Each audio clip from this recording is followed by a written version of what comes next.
নমস্কার বন্ধুরা, আশা করছি আপনারা সকলেই ভালো আছেন। আজকে আমি আপনাদের সঙ্গে শেয়ার করছি একটা খুব উপকারী ভিডিও।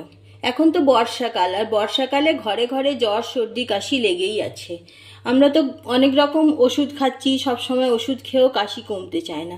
তো আমি আজকে আপনাদের একটা ঘরোয়া রেমেডি বানিয়ে দেখাচ্ছি। এই রেমেডিটা বানিয়ে খেলে জ্বর সর্দি কাশির পক্ষে খুব উপকার। রেমেডিটা বানানোর জন্য আমি নিয়েছি তুলসী পাতা। এটা রাম তুলসীর পাতা, আপনারা চাইলে এমনি নর্মাল তুলসী পাতাও দিতে পারেন।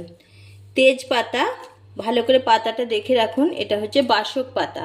আদা, গোলমরিচ, লবঙ্গ আর দারুচিনি, এই উপকরণগুলো আমার লাগবে আজকে রেমেডিটা বানানোর জন্য। তো বাসক পাতা সর্দি কাশি, গলা ব্যথা, শ্বাসকষ্ট দূর করতে খুবই উপকার।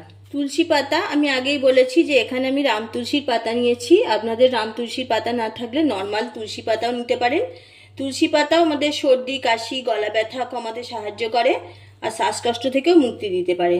তুলসী পাতা ত্বকের পক্ষে খুব উপকারী, হজমে সহায়ক, হজম করতে সাহায্য করে। তেজপাতাও আমাদের সর্দি কাশির পক্ষে খুব উপকারী। এছাড়াও এটা হজমে সহায়তা করে, ডায়াবেটিস নিয়ন্ত্রণ করে। তেজপাতার গুণাগুণও প্রচুর। দারুচিনি অ্যান্টিঅক্সিডেন্ট হিসাবে কাজ করে। এটাও আমাদের প্রদাহ কমাতে সাহায্য করে, গা হাতের ব্যথা গলার ব্যথা দূর করে। এছাড়া ওজন কমাতেও সাহায্য করে, হজম শক্তি বৃদ্ধি করে। লবঙ্গ আমাদের শরীরের পক্ষে খুবই উপকারী। এটাও ব্যথানাশক হিসেবে কাজ করে, গ্যাস্ট্রিক সমস্যায় সাহায্য করে, রোগ প্রতিরোধ ক্ষমতা বাড়াতে সাহায্য করে। গোলমরিচও আমাদের হজম শক্তি বৃদ্ধি করে আর ব্যথা নাশ করে। এটাও সর্দি কাশির পক্ষে খুবই উপকারী। এছাড়াও এক টুকরো আদা নিয়েছি। আদা হজম ক্ষমতা উন্নত করে, প্রদাহ কমায় আর রোগ প্রতিরোধ ক্ষমতা বাড়ায়। যারা বমি বমি ভাব দূর করতে সাহায্য করে। সর্দি কাশি হলে অনেক সময় বমি বমি ভাব আসে, সেটা দূর করে। পেশির ব্যথা, গা হাতের ব্যথা এইসব কমাতেও আদা সাহায্য করে। এই বর্ষার সিজনে এই সবগুলো উপাদানই আমাদের শরীরের পক্ষে খুবই কার্যকরী। তো এই সবগুলো উপাদান দিয়েই আমি একটা রেমেডি বানিয়ে দেখাচ্ছি, যেটা আমাদের জ্বর সর্দি কাশি গা হাত ব্যথা দূর করবে, তার সঙ্গে হজম শক্তি বাড়াবে, কোষ্ঠকাঠিন্য দূর করবে। চলুন কিভাবে বানাচ্ছি সম্পূর্ণ ভিডিওটা স্কিপ না করে দেখতে থাকুন। আশা করছি রেমেডিটা আপনাদের খুব কাজে আসবে। গ্যাস অন করে আমি একটা ডেচকি বসিয়ে দিয়েছি। ডেচকির মধ্যে জল দিয়ে দিচ্ছি। আমি এখানে 1 লিটার জল দিয়ে দিলাম। জলের মধ্যে সব উপকরণগুলো এক এক করে দিয়ে দেব।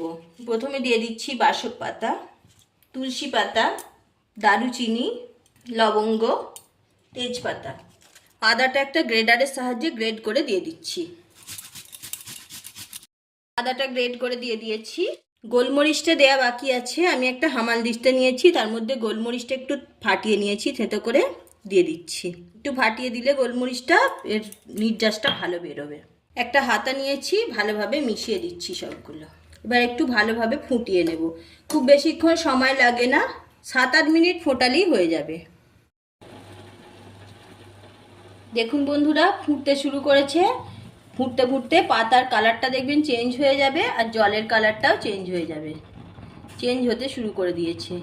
এবার আমি একটা প্লেট নিয়েছি, ঢাকনাটা দিয়ে দিচ্ছি। এইভাবে ঢাকনাটা দিয়ে গ্যাসের আঁচটা কমিয়ে দিয়ে বসিয়ে রাখলাম 3-4 মিনিটের জন্য। 3-4 মিনিট হয়ে গেছে, ঢাকনাটা সরিয়ে নিচ্ছি।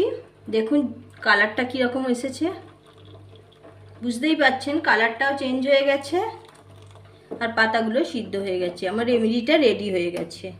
গ্যাসটা অফ করে দিচ্ছি। গ্যাসটা অফ করে দিয়ে 5 মিনিটের জন্য আমি ঢাকনা দিয়ে রেখে দেব। তো বন্ধুরা, এই রেমেডিটা আপনারা একবার বাড়িতে অবশ্যই ট্রাই করে দেখুন। এখন বর্ষার সিজনে ঘরে ঘরে সর্দি কাশি তো লেগেই আছে। আমি একবার অনেক ডাক্তার দেখিয়েও আমার কাশি সারছিল না। তো এই রেমেডিটা বানিয়ে খেয়ে আমি প্রচুর উপকার পেয়েছি, সেই জন্যই আপনাদের সঙ্গে শেয়ার করছি। আশা করছি আপনারাও ভালো উপকার পাবেন। আমি একটু ঢাকনা দিয়ে রেখে দিচ্ছি 5 মিনিটের জন্য। 5 মিনিট হয়ে গেছে। আমি একটা কাপের মধ্যে 1 কাপ ছেঁকে নিয়েছি রেমেডিটা। দেখতেই পাচ্ছেন এই রেমেডিটা চায়ের মতোই খেতে হবে। আমি এমনিই খাচ্ছি, আপনারা ইচ্ছা করলে মধু দিয়েও খেতে পারেন। 1 চামচ মধু এর সাথে মিশিয়ে নিয়েও খেতে পারেন। তো এইভাবে হালকা সর্দি কাশি হলে এই হোমমেড রেমেডি বানিয়ে খেয়ে দেখুন। 3 দিন পর পর খাবেন, খেলে উপকারটা বুঝতে পারবেন। তারপর টানা অন্তত 1 সপ্তাহ খেতে থাকবেন। তো সর্দি কাশি গা হাতের ব্যথা সবই কমে যাবে। আমি আপনাদের বলবো না যে ওষুধ খাবেন না, ওষুধ খান, তার সাথে সাথেও রেমেডিটা খেয়ে দেখুন। হালকা সর্দি হলে রেমেডিটা খান, অনেক বেশি উপকার পাবেন। আমি তো একবারে এতটা খেতে পারবো না, ঠান্ডা করে আমি এটা নর্মাল ফ্রিজে রেখে দেবো। খাওয়ার আগে হালকা গরম করে নিয়ে তারপরেই খাবো। খাওয়ার সময় কুসুম গরম খেতে হবে। আজ এই পর্যন্ত। ভালো থাকুন, সুস্থ থাকুন। আবারও দেখা হচ্ছে অন্য কোনো এপিসোডে।